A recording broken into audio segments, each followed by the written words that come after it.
Many people keep asking me why I moved to Ghana. Did I move to Ghana for the hype? Did I just move to Ghana because it's the trendy place to be right now?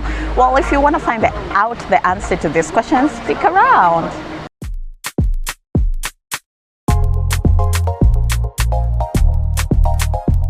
Hey guys, how you doing? Welcome to another episode of the vlog. My name is Ndero Ganga. To everyone who's a returning subby, thank you so much for always being a trooper. Click the like button for this video. It really goes a long way. If you're new, welcome to the channel.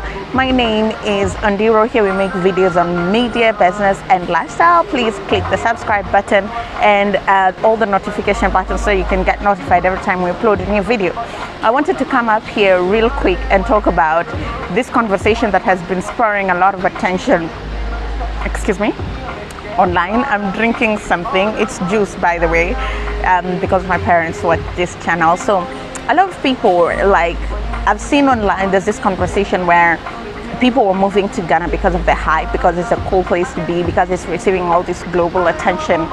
And like I've had people even in my DMs asking me, so why did you move to Ghana? Did you move to Ghana because it's a cool place to be and all the hype and stuff like that? And I think maybe I can, as a business journalist, I'll tell you the story from a personal point of view and also from a business journalist point of view. So from a personal point of view, if you're new to the channel, then I've been to Ghana before, and I think the first time I came, I was just mesmerized by the fact that a place can be so calm and so cool, and yet you can still be able to do business and thrive. It's very contrast from Nairobi. Nairobi is very fast paced, and all my life I thought that's how life should be. Then I went to school in Beijing and it's that fast. People used to say, oh, Kigali is so slow, you won't survive, and I took their word for it, okay? But it's because we're just used to that pace. And then when I came to Ghana, I was like, actually, a slowed down place is not bad, in essence, where you're able to slow down and live life. And I know on this channel I've come and said Ghana is slow, yeah, but people move, people grow, people evolve. And the more I stay here, the more I realize that life doesn't have to be a chase all the damn time. Like, things can be slowed down and business can still happen. Does that make sense? And I think for me that was just it. And also the fact that you're so close to the beach. I find the beach very therapeutic. I was sold. But is that enough reason to make somebody pack up their bags, leave their job and move to a foreign country? Now, the business aspect comes in. I think as a business journalist, I did a lot of background research on Ghana, and I think many people also do research on Ghana. Ghana might not be the biggest economy in Africa, but it's showing a lot of potential, okay? So things are beginning to open up, things are beginning to grow, like money circulation is becoming really strong in the country, and opportunities are opening up. There are several sectors in Ghana that are not very vibrant, and that's just opportunity. You know, it's opportunity for you to come in and bring your skill set and bring maybe your money if you want to invest, because also if it's green, then it means that a lot of investment has not been done in that area. And that's exactly what's happening right now. It's not necessarily a vibe. It's people, Africans and even people abroad, people are aggressively chasing for opportunity. If you're in business, whether traditional business or modern businesses in the digital era, you're always looking for a place where you can make your next coin or you can make your next buck. Where's the opportunity, you know? And you do not necessarily want to go to a market that already has the products or the services that you're offering. So you look for a market that is slightly green, and not green in a bad way, guys. Green in a way that that sector is beginning to open up. For example, if you bring fintech solutions in Kenya, you're shooting yourself in the foot unless your product is super duper good, because we're the pioneers of fintech, not just in Africa, but globally, like we're very aggressive with fintech. But a place like Ghana, fintech is not that big. There are like companies like, say, mobile money, Momo does it, but if you compare like the levels, then it's not as aggressive. Or say the credit sector, like if you look at other countries, credit is really, really big, and digital credit, mobile money, where you can borrow money and pay, like it's big, but here is not that big, you know? So those are opportunities that you got. It doesn't mean that it doesn't exist, but it means that the space hasn't been explored fully. And those opportunities that people are constantly looking for. And before you move, like before you put your money somewhere, you get somebody to do a differential diagnosis for you. They give you reports, you look at data, and they're like, can I be able to make my money out here? I was talking to someone who runs a business, and they were telling me to be able to set up a business in Ghana, you have to invest at least 100 million USD or have that amount in the bank as surety for the government to be able to give you licenses. So by the time somebody is deciding to put out that kind of money, they've done their math.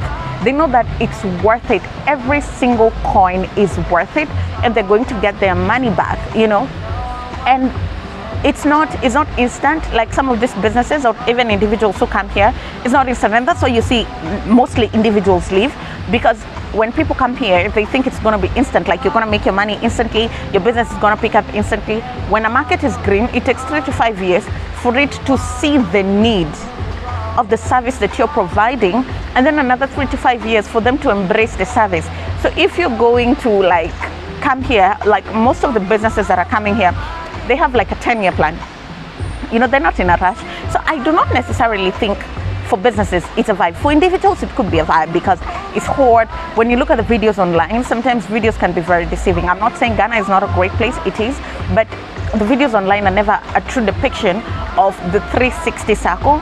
And sometimes you come here and the good is good, but the challenges just really drain you and you can't take it anymore, and you'd rather go back to what you're familiar with. I mean, you've seen it, like sometimes people just can't take it and leave, and sometimes also it's because you didn't do proper research or you didn't get the right information, because also sometimes systems can be very frustrating.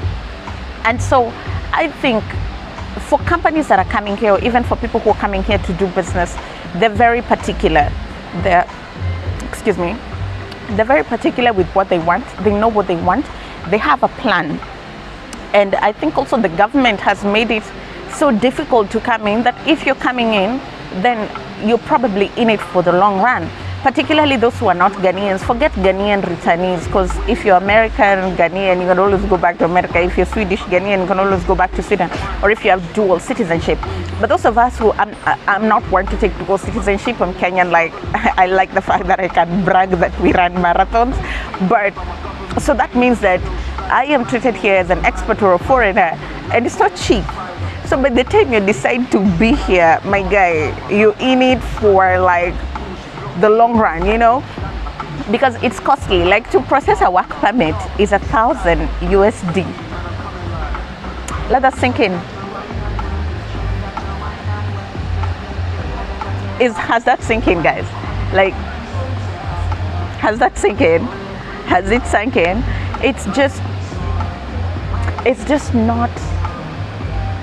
not child's play. It's not something that you can wake up and say, oh, I want to go to Ghana, oh, I want to do this. It's not child's play.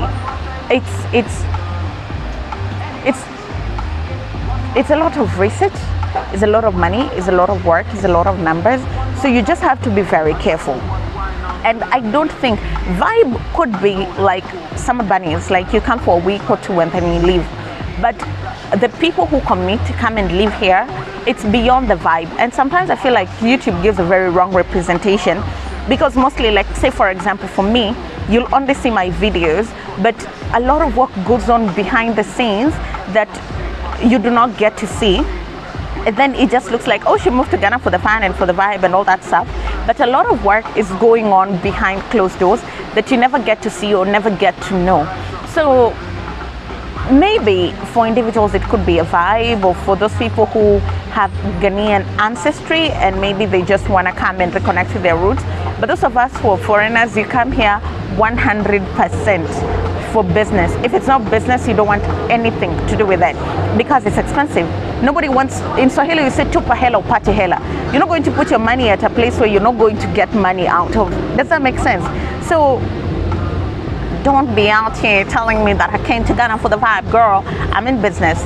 And maybe you guys cannot see it now because it's being built behind the scenes, but maybe in a year's time when everything is together, then you look back and you'll say, oh, so this Kenyan woman exactly knew what she was doing. And yeah, I mean, think of Ghana as that place where Africans and the world is seeing as the next investment frontier.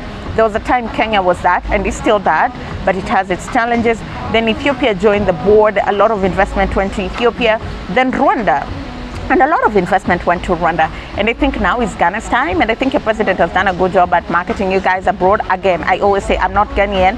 I don't know the challenges that come with living in this country. I can only report from what I've seen and from what is always told in media outside is come to Ghana. It's a nice place to be. It's a nice place to do business. There are a lot of opportunities. And if you're in business or you're looking for a place to invest your money, that's music to your ear. Then you'll go and do your background searches. So yeah, I don't know. You guys tell me in the comment section, do you think people are moving to Ghana for the hype, or they're moving here to pursue opportunities? And maybe with some of the foreigners and experts you've met, what has been the experience? Are they here for the vibe, or they're here because they're exploring opportunities? Again, guys, thank you so much for always dropping by, for always watching, for the support. I appreciate the love, the support. I do not take it for granted, and I'm forever grateful. I'll see you guys in the next vlog. Bye bye.